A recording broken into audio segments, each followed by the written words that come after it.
যদি কোনো মহিলা কাজের ব্যস্ততার মধ্যে রান্নাঘরে নামাজ পড়তে চায়, তাহলে কি সে রান্নাঘরে নামাজ পড়তে পারবে?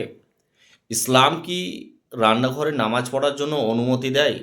রান্নাঘরে নামাজ পড়লে কি আপনার নামাজ কবুল হবে? बच्ची ने पूछा है कि किचन में नमाज अदा करने की क्या शरई हैसियत है। देखिए, किचन में नमाज अदा कर सकते हैं बशर्ते कि साफ सुथरा किचन हो और आगे आग ना जल रही हो। ऐसा ना हो कि सामने आपने चूल्हा जलाया हो, उसके सामने खड़े होकर आप नमाज पढ़ें, तो उलमाए किराम ने इसको मना फरमाया, क्योंकि इस तरह इबादत नमाज पढ़ना आतश परस्तों या आग की पूजा करने वालों की सी मिसल या मुशाबहत हो जाती है, इसलिए मना किया।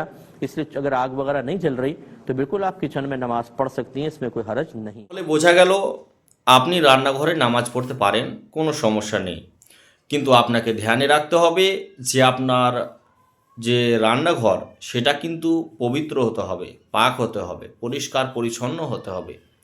এরপরে আপনাকে দেখতে হবে যে আপনি যেখানে নামাজ পড়ছেন আপনার সামনে যাতে যে উনুনের যে আগুন সেটা না জ্বলে। কারণ ইতিহাসে এটা আছে, আগেকার কিছু পুরনো ঘটনা আছে যেখানে কিন্তু যারা অমুসলিম, যারা ইসলাম গ্রহণ করতো না, আগুনের পুজো করত।